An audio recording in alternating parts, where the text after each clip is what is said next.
In this episode of Soldier Tech Battlefield, I'm going to be pitting the two latest cell phones from Apple against each other, the iPhone 4S and the iPhone 5, to see which one is actually going to be the best bang for your buck. So let's go and get right into it and start the show.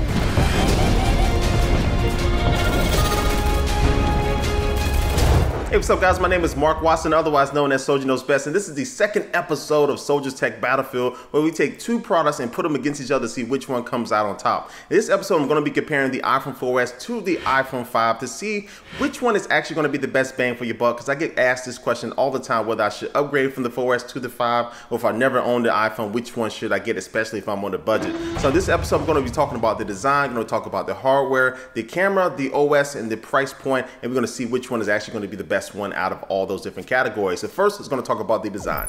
As we take a look at both of these cell phones, they both are sexy in their own way. First, taking a look at the iPhone 4S, you can see it is sporting a 2-year-old design, but it still looks very modern, still competes against some of the best cell phones that are released now as far as the design is concerned. But now, as we look at the back of the iPhone 4S, you will see that Apple decided to go with an all-glass back, which is a gift and a curse. It looks really good, it feels great in your hand, but if you do drop the 4S, you're not only worried about your screen breaking, you're also worried about the back of the phone breaking as well. Now, if you take a look at the iPhone 5, though, Apple decided to get rid of most of the glass on the back and go with aluminum, so it has now this two-tone design with glass at the top and the bottom. And the iPhone 5 is thinner than the 4S, coming in at 0.3 inches thick, where the iPhone 4S is 0.37 inches thick. And it also weighs less, coming in at 3.95 ounces, where the iPhone 4S comes in at 4.9 ounces. And Apple also moved the headphone jack to the bottom on the iPhone 5 and replaced that old 30-pin dock connector with the new Lightning port, which the cable is reversible and smaller, which is going to be better. Now, one bad thing though with the iPhone 5 is that it does scratch easier than the iPhone 4S. So if you are going to be walking around with the iPhone 5 naked without a case, it is more prone to scratching than the 4S. But even with that said, the design of the iPhone 5 is thinner, is lighter, and overall it does look better. So in this design category, I had to give it to the iPhone 5.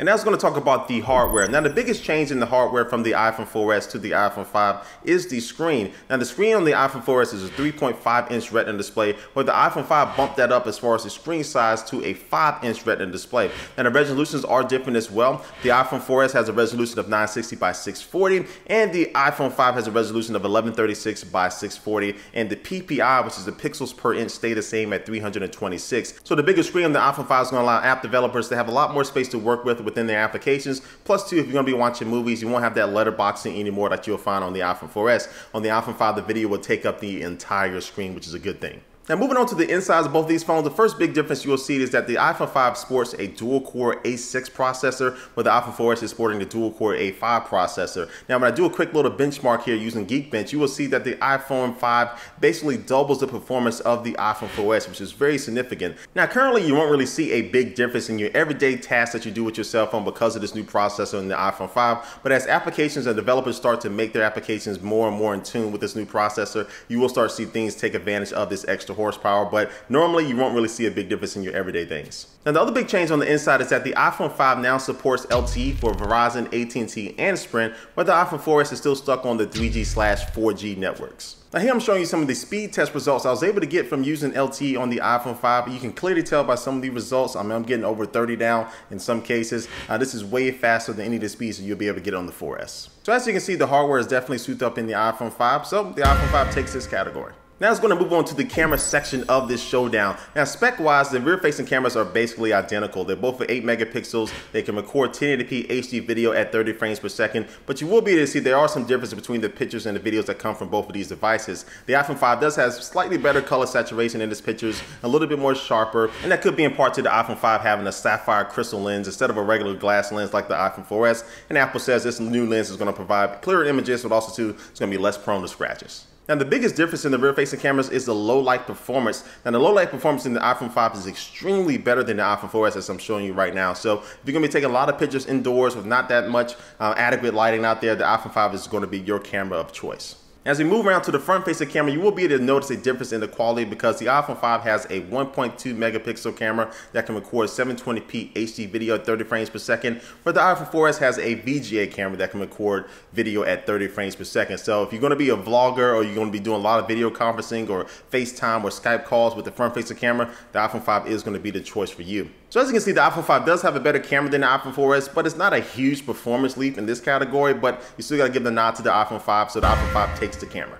As we take a look at the OS/software category, this is going to be a quick one because it's no difference at all between these two phones. Now, when the iPhone 4S came out, it could run Siri. The iPhone 4 didn't run Siri, so that was one of the biggest selling points. But when it comes down to the iPhone 5, it doesn't do anything differently from the iPhone 4S as far as iOS 6 is concerned. Now, the iPhone 5 OS may be a little bit more smoother, may run faster because it has better processor, but that's more because of the hardware. But if you take a look at the strict bare bones OS, there's no difference at all between these two phones, so I have to give this category a tie. And now our last category, and that is the price. Now the iPhone 5 just came out, so if you want to get this on a 2-year contract, it's going to be $199 for the 16GB version. Now if you want to get the iPhone 4S now on a 2-year contract, that's bumped all the way down to $99. So you have a $100 price difference between both of these cell phones. Now which one is the best bang for the buck? I'm probably going to have to lean a little bit towards the iPhone 4S. Now clearly the iPhone 5 is the better phone, but if you're really not interested in all these little different design changes, the bigger screen or the lightning port or the headphone jack now, the bottom, I think you'll be fine just to go with the iPhone 4S because again, performance wise it's still solid and the OS, it runs exactly the same as it does on the iPhone 5 as far as all the different features and things like that. So in this category, the best bang for the buck, I'm gonna have to give this to the iPhone 4S.